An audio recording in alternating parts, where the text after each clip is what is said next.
Welcome, and thank you for joining the channel. I hope you enjoy several creepypastas from Reddit about cryptids, accompanied by rain and thunder. There are no ads on this video. If you have any stories you would like me to share on this channel, comment below and your story will be featured in a video. Please help this channel by liking and subscribing. We really appreciate it. Now sit back and enjoy. I always had a soft spot for kids who don't fit in.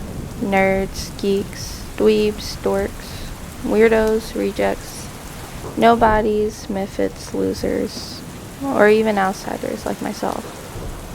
Whatever our label, we all had one thing in common. Deemed unworthy by the popular kids because we didn't conform to their societal norms. We were often bullied, teased, shoved in lockers, and beaten up, so we had to stick together. Which is why when Franklin showed up to junior homeroom in spring of 1995, every inch of his body completely wrapped in gauze from head to toe, including his abnormally large pot belly. I couldn't help but be intrigued. No one knew where he came from or why, but the running theory was that his childhood home had burned down and he barely survived, leaving his body covered in burns that he covered up in gauze to prevent unwanted ridicule.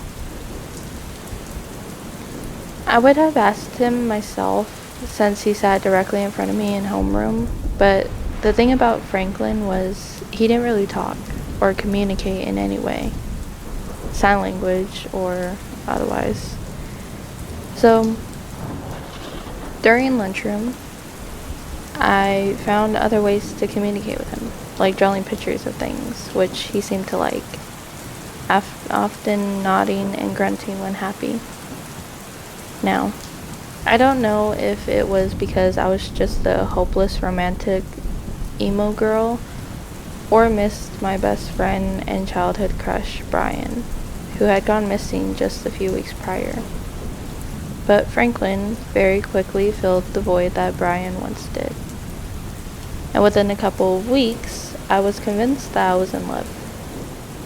Franklin, on the other hand, remained coy and difficult to read, but often the countless hours we spent together, I was starting to sense that he might be warming up to me as well. So when the prom came around that May, I knew what I had to do. Franklin? He turned and looked at me. There's something I want to ask you. He grunted and tilted his head to the side, as if anticipating my question. Will you go to prom with me? He paused for a moment and simply stared at me for a while, during which time my palms grew sweaty and my knees began to tapping nervously, until he eventually grunted, which I took as an enthusiastic yes. Now, it's important to know that before the prom, another one of our classmates went missing, having disappeared under the same circumstances as Brian, leaving home for school one day and never returning. But luckily, rather than cancel the prom, the school just brought on twice as many chaperones as they usually did. The night of the prom was magical. After helping Franklin climb into his suit, his bandages often catching on it and revealing a surprisingly hairy body underneath them, I took his hand and pinned a corsage onto my dress. We then proceeded to walk from my house to the school, hand in hand, as my parents looked on, surely confused by my choice of date, but happy that I was happy. When we first arrived at the prom, I was taken aback by the presentation. Our sad little gym, which I normally wouldn't be caught dead in, had been transformed into a romantic wonderland, complete with a disco ball, streamers, and balloons, and packed with teenagers dressed to the nines. After we each grabbed some punch from the punch bowl, a slow song came on over the loudspeakers. I took Franklin by the hand, led him out onto the dance floor, and after slow dancing for a while, rested my head on his shoulder. And for a brief moment, all was well in the world. But after the dance, Franklin grew restless and set off to what I thought was the bathroom. I waited for a good 15 minutes, and after Franklin didn't return, went to see what the matter was. Exiting the gym and heading off down the uncharacteristic darkened hallway, I remembered hearing the prom music fade off in the distance as I ventured deeper and deeper into the school. That's when I heard another noise. Sure enough, it sounded like Franklin's grunting, but louder and different than usual. "Franklin?" I called out, my voice echoing down the hall. But he didn't reply. I just continued to hear the same grunting sound, growing louder and louder as I neared the corner. And when I finally turned in, my heart sank, as I saw Franklin seemingly making out with another girl. "Franklin, how dare you?" I cried out.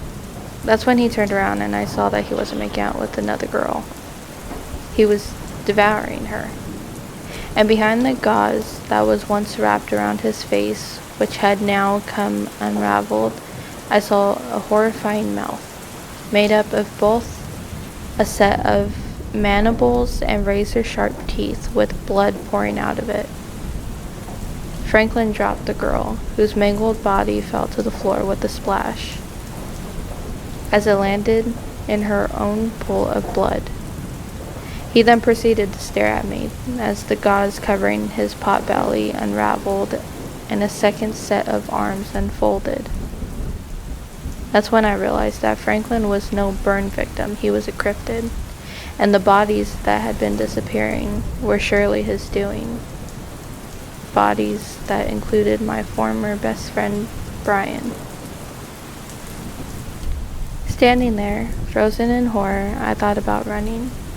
But before I could do so, I heard a group of classmates approaching. And when they turned the corner, I was shocked to find the most popular cliché of kids in my class, an unraveled pairing of about 8 guys and girls that included members of both the men's football team and the girls' field hockey team, and including the prom king and queen themselves. When they saw Franklin and what he had done to his victim, their first reaction was horror, their jaws dropping as they backed away. But their fear quickly turned into anger as the prom king, Ethan, called out to me. "What do you losers think you're doing? Killing people on prom night?" It wasn't. But before I could explain myself, one of the field hockey girls interrupted. "Look at her prom date. I always assumed he looked like a monster under there. I never thought he'd actually be one." "Please let me explain," I cried. But they just ignored my plea, encircled Franklin and myself. "Let's make them pay for what they've done," the prom king cried out. But it was late. The entire group of them began beating us both to bloody pulp, punching, kicking, and stomping away at us, until I was almost knocked unconscious, and Franklin's insectoid body was nearly cracked open, as green ooze began to seep out of his thorax. As we both lay there helpless and writhing in pain, I looked over to Franklin, who looked back at me with his compound eyes and began twitching. "Oh, we're not done with you yet," the prom king said to us before calling out to one of his friends. "Go find a weapon." "Why don't we just call the police?" the prom queen replied. But he ignored his date and signaled for his friend to continue. His minion ran off, back down the dark hallway, in search of a weapon, while the other kids gathered around us, this time smirking and laughing at what they'd done to us. It's always the losers you have to be afraid of, one of them said. They're capable of anything. That's when the prom king began to grow impatient with his friend and decided to take things into his own hands. I can't wait any longer, I'll just do it myself. He crouched down to the floor where Franklin was standing and began pummeling him again, over and over and over, until suddenly Franklin's second pair of arms creeped around Nathan, wrapped around his torso, and cracked him in half like a metal cracker breaking a lobster, and then tossed his lifeless body aside. That's when Franklin proceeded to hop up from the floor and eradicate every single member of the popular mob, tearing some to pieces, devouring others, and clawing some clean in half, as I watched on in horror. When no popular kid was left standing, the one they sent off to find a weapon came barreling around the corner with a baseball bat, only to double back in horror and run off as fast as he possibly could.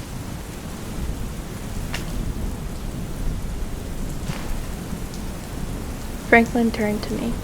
"You monster," I cried out, my love for him turning to contempt. "You killed them, and that poor girl, and my best friend Brian." But he showed no remorse. Instead, slowly approaching, all four of his arms raised, his mandibles clicking away.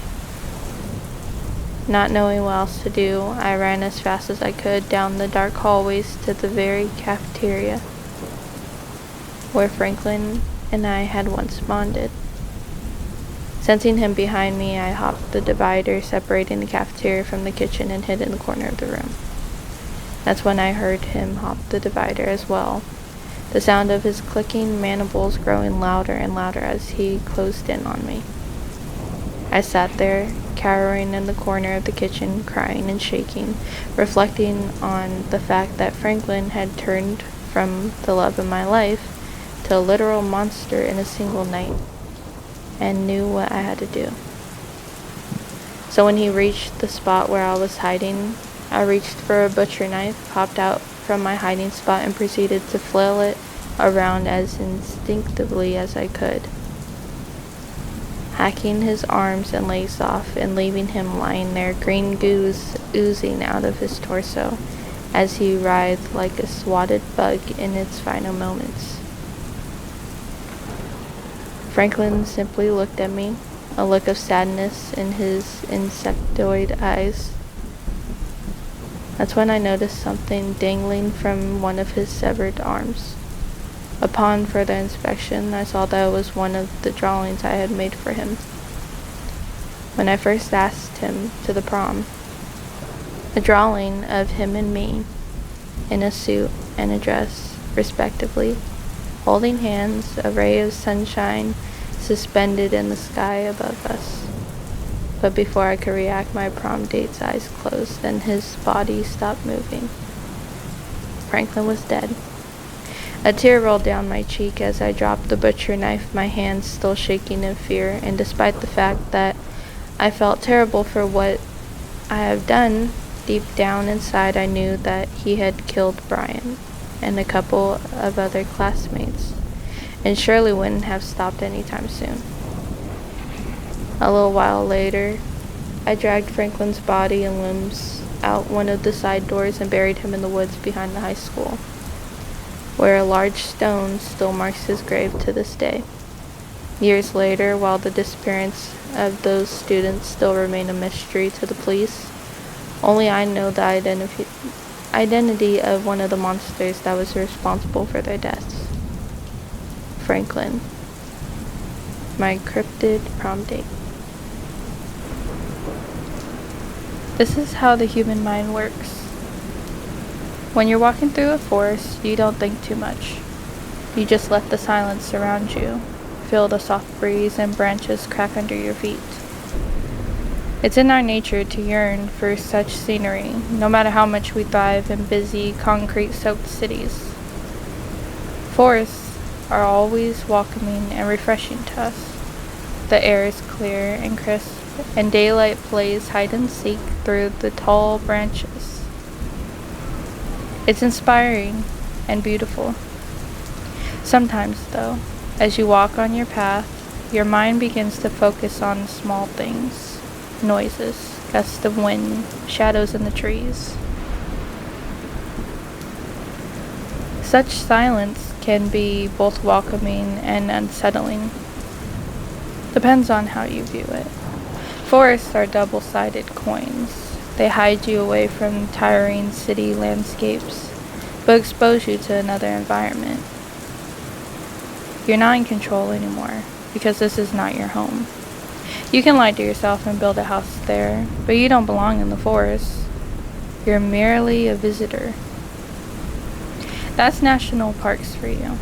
An illusion of being in control, the fake freedom you feel when you walk on those marked paths and camp in the square assigned spots to you. When you think the silence around you is peaceful, but even the silence is an illusion. Visit a forest again, even when it's silent. Is it really? It's not. Complete, absolute silence means death.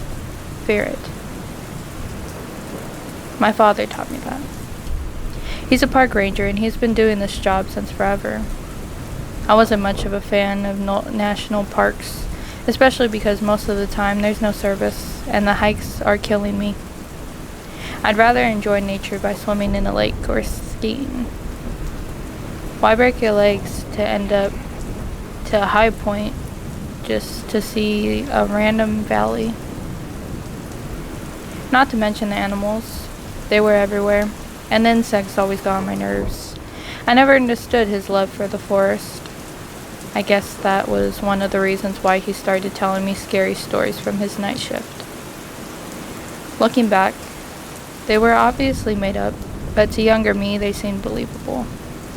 I used to think he was so brave for working the night shift.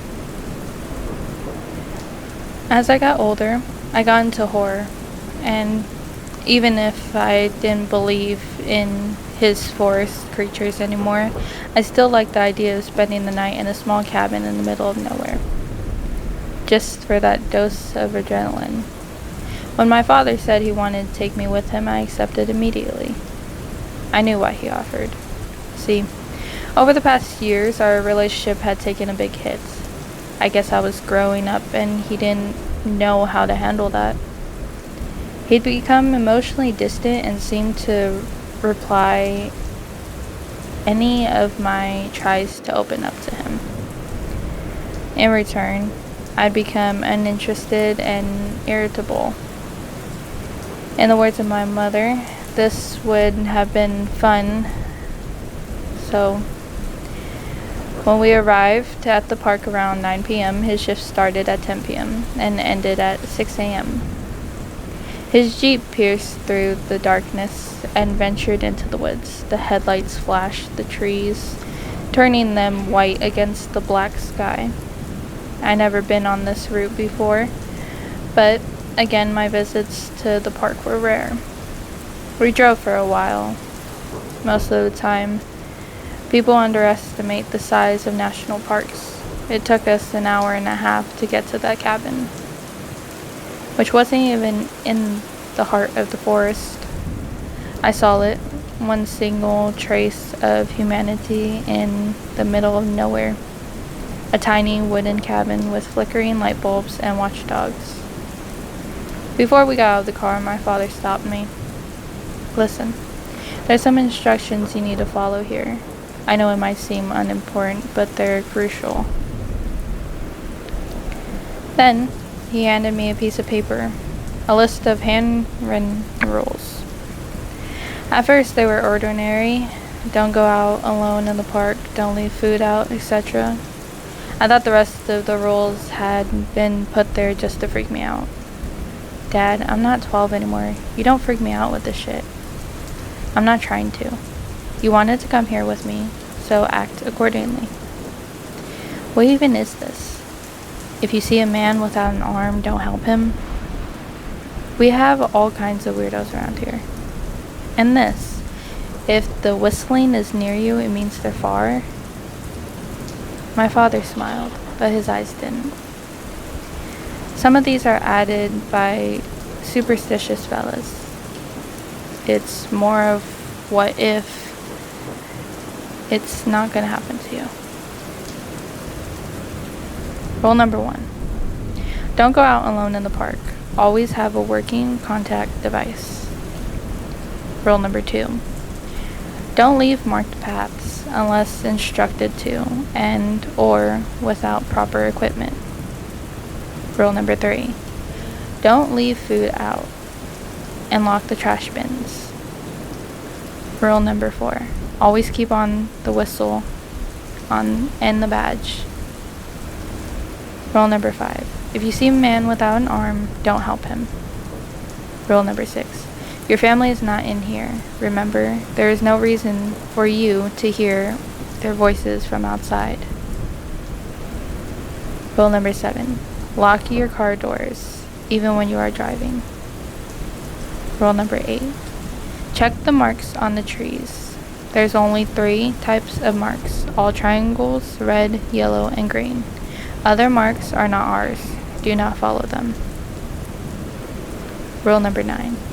If the whistling is near you, it means they're far. If it's far away, it means they're near. Last rule. Beware of dead blue. What is dead blue? I asked. My father sighed. You know when you're out in the woods, when you think you can hear is just silence, but you realize there's dozens of sounds around you, from birds to crickets to leaves shuffling. Yeah? That's because there's no such thing as silence. Absolute silence, never. There's always sound, movement, life. Dead blue is complete and utter silence. That's our code name for it. Deaf, including silence. Unnatural. Right. And when that happens, it won't. But if it does. He paused, staring at the steering wheel. Then his head turned to me, his eyes darted from mine to the window behind me. You leave. That being said, he got out of the car and I followed. The cabin was dusty and cramped. I couldn't understand how he spent 8 hours in here. He had a small TV, but it wasn't working, a desk, and a mini fridge. You sit here, all alone? I asked. Yeah. Why, did that freak you out? Don't you get bored? Mine's post is 10 minutes away. Sometimes I just drive over. Nothing really happens out here anyway. My spot is pretty far from the campsites. I just have to patrol from time to time to make sure no one wanders off in the night, but that rarely happens. This is one of the wilder areas, less explored. You haven't explored at all? His eyes sparkled. Wouldn't be possible. So, you don't know what's out there. That's the fun of it. You said you wanted adrenaline. There you go. I nodded. He opened the mini fridge and threw me one of the juice. Orange juice. I'd mentioned I liked this brand once and he remembered. Maybe our relationship wasn't so bad. We sat next to each other in the small cabin. Dad locked it. I'm not gonna lie to you. Most of the time I just sleep. Literally nothing ever happens. So you don't really see any creatures out there? Like the ones you told me about when I was little? I jokingly asked. The only creature out there is my manager, and I'd rather face a million cryptids than talk to him. I laughed. I leaned in to look out the windows. I can't see anything, just my reflection. Want me to dim down the lights? Yeah, He did, and the darkness crept inside the tiny cabin. The woods became more prominent, more vivid. The light made by the moon was unbelievable, and the stars were actually visible compared to the polluted city. The cabin was on a hill, propped up a tree with a trap door and a ladder leading to our car. We could actually see above the tree line into the valley. We spent the first hours talking. Somewhere around midnight, I began dozing off. I didn't want to, but I caved in and fell asleep with my head on the desk. He woke me up. I rubbed my eyes in confusion. What time is it? I got a call from Martin. Right. Who was Martin? I mumbled. The other one in the area. He says he got a call from the campsite and someone's missing. We need to go search for him. We? As in us? Yeah. You'll stay in the back seat. I'm on the phone with Martin right now. I could hear Martin's muffled voice through the speaker. Wait, don't take the kid. Why not? He'll stay in the car. Paul, it could be one of, those nights. We won't get out of the car. You can't guarantee that. Well, I can't leave him here alone in the dark. A pause followed. Look, Paul, I understand you wanted to take your kid to work today, but I don't know about this one. It could be dangerous. We're literally just gonna go drive around for a bit. It's fine. Leave him in the cabin. Dad put his hand over one of the speakers, so I didn't understand what Martin told him. His eyes kept darting to the window behind me. He sighed. Martin will come pick me up. You are staying here. Locked. Turn the lights off and wait for me to return. It's gonna take a minute and you'll be safe here. What? I'm not staying here alone. What did Martin tell you to change your mind? It doesn't matter. I'll return in maximum half an hour. You can go back to sleep if you want, or I can call you and we could talk. I was afraid, truly afraid. I did not want to show it, especially after I'd complained that nothing interesting happened around here, so I reluctantly agreed. My dad opened the trap door and climbed down the ladder. Then his face disappeared into the darkness. I saw Martin's car pick him up and drive away. Silence followed. I wished I'd been home, in my bed. Instead, I sat on a stiff chair and waited. And waited. I began imagining the worst. What if they crashed? What if a bear had found them? I didn't want to let my fear get the best of me, but I thought about his legends and the set of rules. I hoped the writers were just paranoid. At around 2 a.m., I heard a knock on the trapdoor. I felt my chest tighten. Another knock followed. I wanted to respond, but something in me didn't allow me to. Then, I heard my dad's voice. Kev, open. It's cold out here. It echoed through the cabin. My eyes were dry from the lack of sleep, but my mind was fully awake. I stared at the phone, then at the trapdoor. Kev, open, please. I know you're there. I saw you at the window. I turned off the light completely. I don't know why I had this urge, but if my dad could see me from the window, anyone could. Or anything. And I didn't like that to be displayed. You don't have a key? It locks from the inside. Shit, yeah. How was it? Did you find him? Yeah, we did. He was drunk off his ass. We helped him return to his friends. Could have been a lot worse.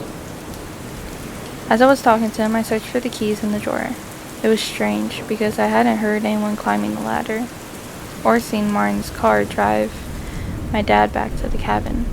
How'd you get here without Martin? What do you mean? Open up, Kev, I'm freezing. Answer the question. He did drive me here. I didn't see any headlights. They were off, to not draw attention to the animals. Bullshit. I pulled out the crumpled piece of paper. Your family is not in here, remember? There is no reason for you to hear their voices from outside. My hands were shaking so bad I could barely grab the phone. I skimmed through my contacts. Kate F., Connor, Dad. I called him. The phone was ringing, yet no sound came from beneath the trapdoor. My dad picked up. Everything okay? In the blinding darkness of the cabin surrounded by howling wind, I toned my voice down to whisper, Dad, someone's out there and he's pretending to be you. A long pause followed. When he spoke, his voice was trembling. Don't open. Turn off the lights. Did you turn them off when I told you?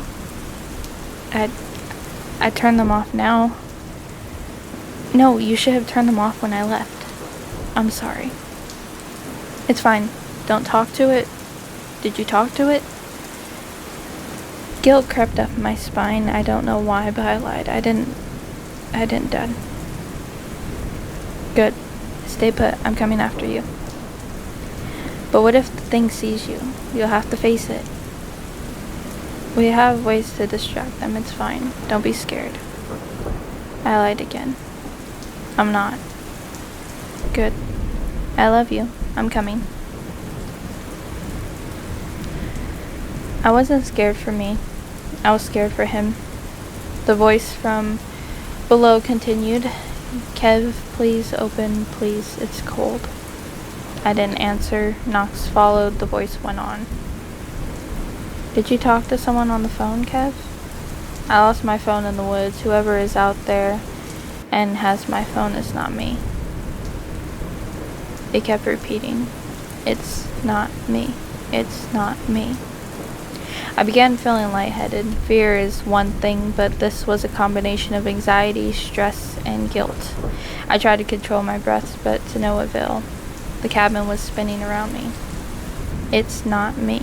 It's not me. Shut up. Shut up. And it did. Silence followed. I pulled out the list again and started to reread the rules like a lunatic. I kept listening for noises outside. The wind was going good. No dead blue. Then, I heard a loud thud from the wall. Another followed, and another. It sounded like footsteps. They moved to the roof of the cabin. I could hear my heartbeat in my ears. Whatever was out there was now climbing around my cabin. I could hear the scratching from outside. I started to cry and covered my mouth with my hand. I just wanted my dad. I wished I could see his face again. The universe somehow, ironically, responded because my dad's face suddenly appeared in one of the windows. He raised his hand and knocked. I stared at him through my eyebrows, my head tilted. I remained still. He kept knocking. That wasn't my dad. The cabin was tied to a tree at around 10 meters from the ground. He could not be at that window. The creature knocked and knocked, and for what seemed like an eternity we made eye contact. Blood was dripping from one of its nostrils. Another phone call woke me up from my trance. Kevin, are you there? Are you in the cabin? Yeah. And the thing looks like you. It's at the window. I'm coming right now. I'll shoot it. Don't worry, I'm just about to turn the corner. Dad, I'm really scared. Martin's coming too. It's okay. Truly, in a few minutes, Martin's car pulled up. I cried in relief. The thing turned its head to look, then back to me, and it opened its mouth wide, and using its fingers, pulled the corners upwards to form a smile, then jumped into the woods, into the darkness.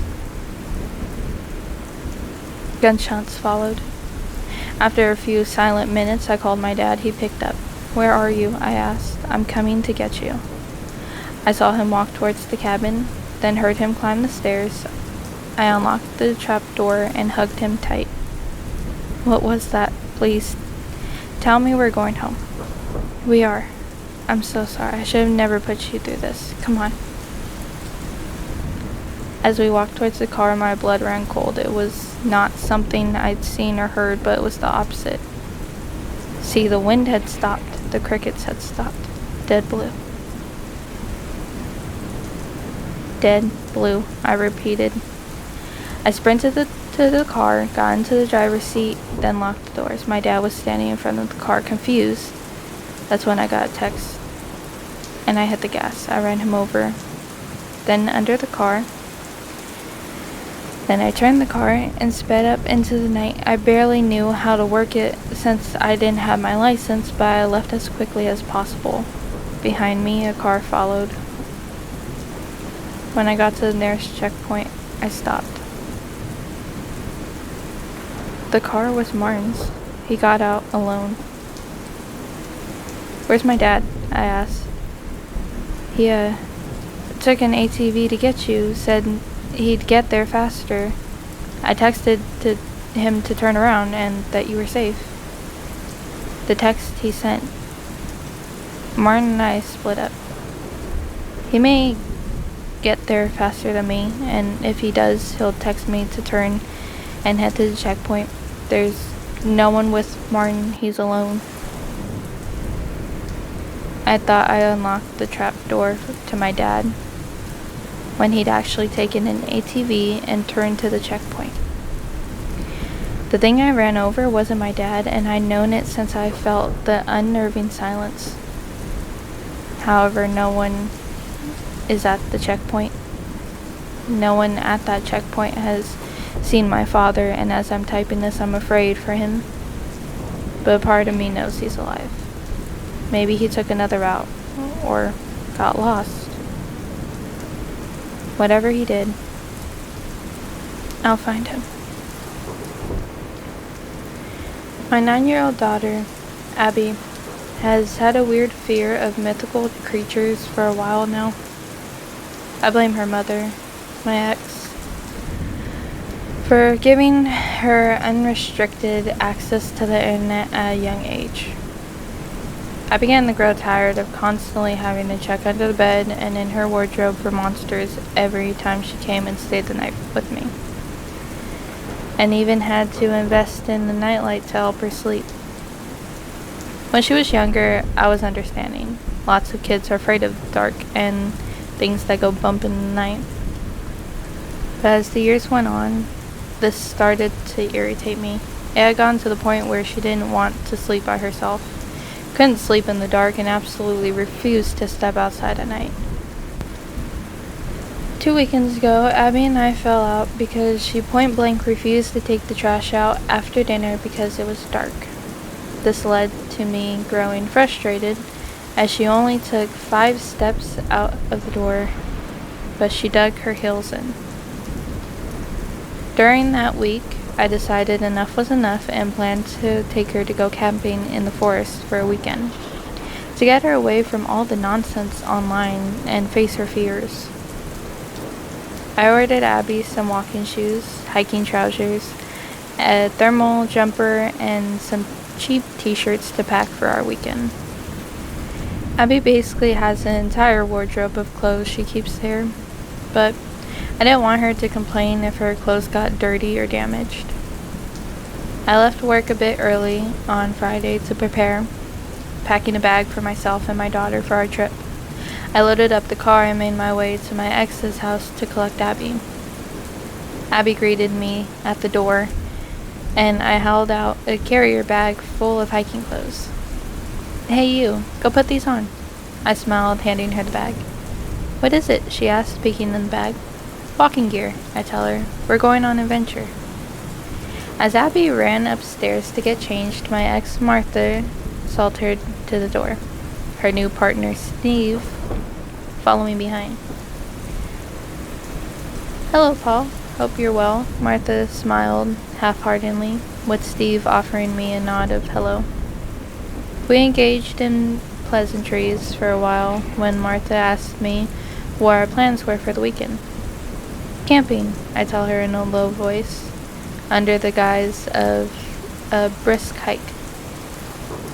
"Oh, Paul, no." Martha frowns, shaking her head. "You know what she's like with the dark." Ugh, leave him be, Martha, Steve chimed in, giving me a nod of approval. He'll bloody do the girl some good. My father would have done the same. Martha pursed her lips as if thinking of a counter-argument before her shoulders dropped in defeat. Well, I guess. Just look after her, Paul, she told me sternly. She'll be all right, Steve assured her before I could respond, rubbing her shoulder. Don't you fret. Abby returned to the door not long after. How's it fit? I asked her. Well, the shoes fit fine, she replied, lifting her foot out in front of her, but the trousers are a little long, and the fleece is kinda big. She wasn't wrong, but I put it down to unpredictability of online shopping. Looks alright to me, Steve said, giving a final nod farewell before my daughter and I retreated to the car. Dad, this hike's gonna take ages, Abby whined, her arms swinging by her sides. It's only been a couple of hours. Usually you're full of energy, I chuckled. We carried on walking until we reached the large clearing. Here will do, I announced, sliding the backpack from my shoulders. Abby looked at me, perplexed. For what? The campsite, I smiled. Abby's eyes widened. What? She snapped. Tell me you're joking. Oh, don't be dramatic, I told her. Didn't you catch on when I got this huge bag out of the car? Abby began to panic, explaining to me how it will be dark soon and we need to leave. Hey now, calm down, I assured her gently. We won't make it back to the car before dark anyways. Let's set up camp and we'll get a big fire going. I've brought marshmallows. The tent was up. Baked beans and hot dogs were eaten, and we sat around the campfire with marshmallows on sticks. See? I smiled at her. This isn't so bad. Isn't it nice to be away from screens and pollution? I guess. Want a soda? I asked, pulling 2 cans of sugary drink from my bag. Abby raised an eyebrow. After 7? You and Mom never let me have soda after 7. I nodded. Yeah, I guess you're right. I thought you might want one as a treat. But like you said, no. Abby yelled playfully as I pretended to put the sodas away. I handed her a can and we both resumed our places at opposite ends of the campfire, our sodas letting out a hiss as we pulled the tabs. So, how come you're so afraid of the dark? I asked her, pulling my pocket and pulling out a pack of cigarettes from my pocket and lighting one. Abby ran her finger around the rim of her can. You know why. Monsters, I replied. Abby nodded without looking up. Do you believe in monsters? She asked me. I shook my head. Nah. Well, I don't believe in the kinds of monsters you do with the claws and horns. I believe some really bad people can be monsters, though. I don't believe in those kinds of things, Abby told me. I raised an eyebrow. What sort of ones do you believe in? Abby looked down at her can again, pulling the tab with her finger. Have you ever heard of hermits? The what? I asked, a slight chuckle leaving my lips. The hermits, my daughter repeated. Can't say I have. Abby pulled her phone from her bag, opening a folder in her picture gallery, and handed me the phone. I put my can down next to me and began flickering through. The first image was a drawing of a humanoid creature, but its ears were slightly pointed and its eyes were a pale white with pupils like a snake. It had locks of thin, white, greasy hair. It looked like as if its nose had been removed and it was drawn wearing only a white shred of cloth around its groin. The second was a realistic looking image similar to the drawing. It had long, sharp fingernails and was grinning with pointy yellow teeth. It was thin and seemed to hunch over, with grayish skin and a hairless body. This image didn't show it wearing the shredded white cloth. Instead it appeared to have a small bulging pouch similar to a kangaroo, where a human would have their reproductive parts. I scrolled to the next image, which was mostly text with 2 different sketches of the creature. One looked more male and the other female, with a slightly fattier chest, a pouch that went sideways, and a more flexible, hunched over stance. I flicked my finger across the screen to the next image, which showed local statistics of missing children and hikers who vanished without trace, with some locations and images of the victims. What followed this image was a screenshot of a written text. The hermits generally reside in woodlands and farmland where they can easily acquire food. The hermit's usual source of food is bone marrow of large mammals such as livestock, mainly cattle, horses, deer, and humans. The hermits are attached to the smell of blood. Some say they can smell it up to a mile away, although this hasn't been proven. The hermits are social predators, which follow similar pack rankings as we give to wolves.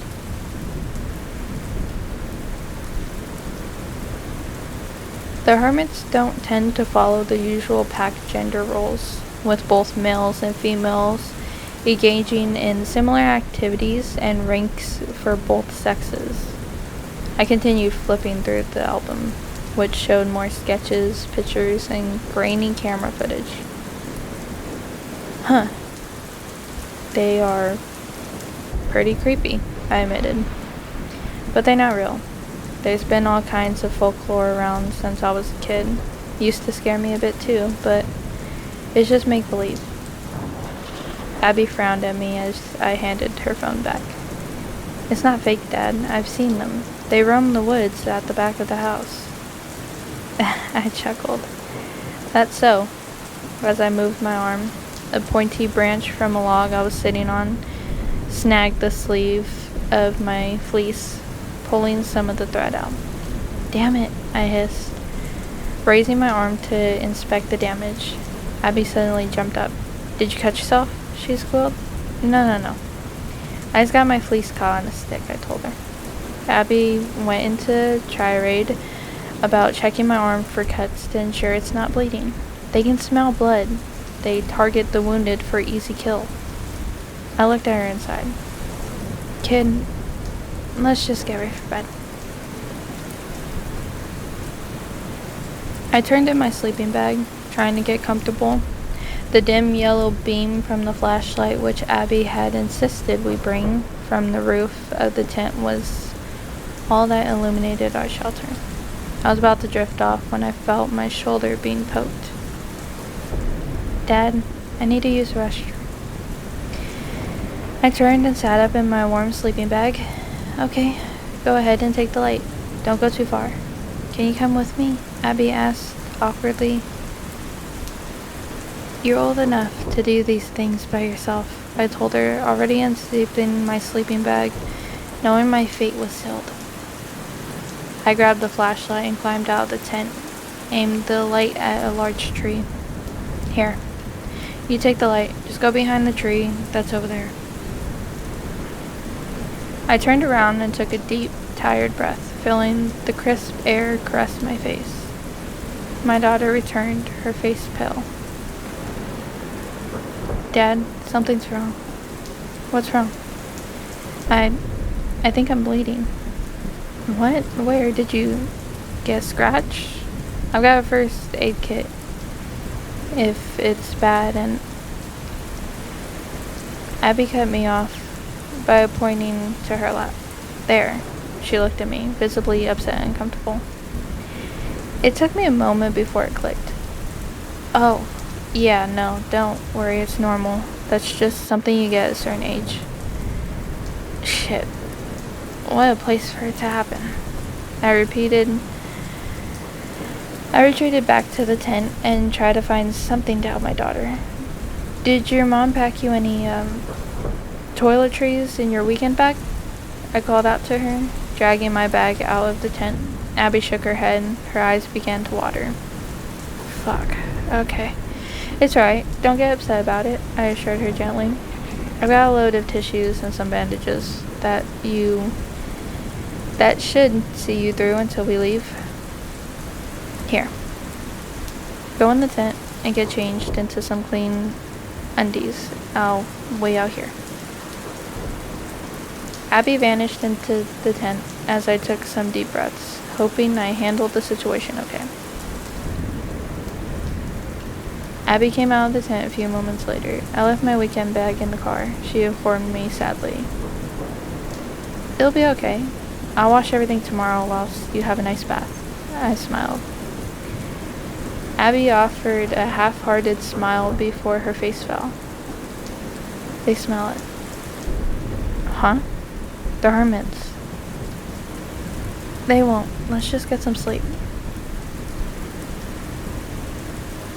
I was woken up by a scream. I sat upright, looking in the darkness at my daughter's sleeping bag. It was empty. I found my way out of my own sleeping bag and drove out of the tent. Abby, I shouted, looking around. I spotted the beam of flashlight coming from behind the large tree Abby had used earlier and ran over. Abs, are you okay? Abby didn't reply, her hand shaking, pointing the light into the tree line. I slowly took the flashlight from her trembling palm, rubbing her shoulder reassuringly. Sweetie, what happened? I dropped my bracelet here earlier. I didn't want to wake you, so I thought I'd be brave enough to go get it. Abby's voice shook with fear as she pinched her bracelet between her fingers. Why did you scream? Did something scare you? I asked her, gently taking the bracelet from her fingers and putting it in my pocket. I expected her to say that she heard a twig snap or an animal call. Abby slowly pointed in front of us. It's behind that tree.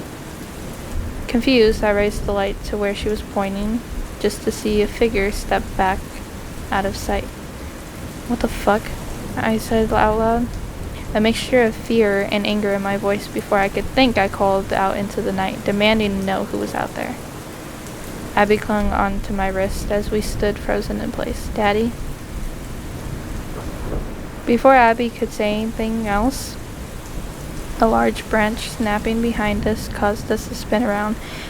I shone the light in all directions, unable to see anything. A screech rang out from the trees as we heard twigs snap all around us. Let's go back to the tent, I whispered. Looking back, I feel the shelter was a false sense of security, but I knew I had a small survival knife in my bag. We slowly walked backwards towards the tent, the small embers of our fire offering the campsite a hint of light. My daughter began walking backwards to the tent when I grabbed her arm. A filthy gray foot slowly disappeared into our tent. Abby gasped, unable to scream due to fear. Time stood still. I could hear my heart thumping in my ears as I held my breath. The crunching sound of a stick behind us was enough to break me from my terrified trance. Run, I hissed, practically dragging my daughter by her arm through the bracken and into the tree line. Screeching ran out behind us, but I didn't look back. I could hear heavy rustling behind us. Daddy, they're in the trees, Abigail screamed. Just keep running, I barked. My eyes locked in front of us, my hand latched tightly on her arm as I pulled her along. Abby tripped, causing my body to jerk and the flashlight to escape my grip. I pulled her back up in a second, and we continued fleeing, not wasting any time to pick up our source of light. I desperately pleaded that this route would lead us back to the car, or at least out of danger. but my stomach dropped, and I put my foot in front of me to hastily. The steep edges of the deep ravine lit up by the moonlight trapped us. Fuck, I hissed, rapidly turning my head in both directions before deciding to continue right. Dad, Abby cried as I began to tug on her. Pointing to where I was pulling her, I looked. A long, gray, bony hand with sharp black fingernails slowly disappeared behind the tree in front of us. I stopped, pushing Abby behind me in a protective stance. Branches broke all around us as screeches took over the forest. My daughter gripped my hand as figures began slowly peering at us from behind the trees. Their long, thin white hair hanging down, illuminated by the moonlight, and their eyes reflective like animal. A low, rumbling snarl from behind us seemed to silence the forest. I turned my head to see a hunched creature hunting us on all fours, its back low to the ground. It got closer, stood on 2 feet, and sniffed the air before looking at my daughter and letting out a gurgling grin. Sharp yellow teeth filled its mouth. I pushed Abby behind me, encasing her between my body and the tree. Get back, I yelled, holding my shoulders high. The creature looked at me, its slit pupils growing slightly as it slowly crept into the moonlight. Dad, Abigail screamed. I turned around to see a long gray arm latched to my daughter's waist, trying to pull her up the tree. I began punching, clawing, and twisting the arm, desperately trying to pry it from my daughter. I suddenly felt a heavy impact on my back, and I began falling. The creature in the moonlight had hit me so hard I'd been thrown into a ravine.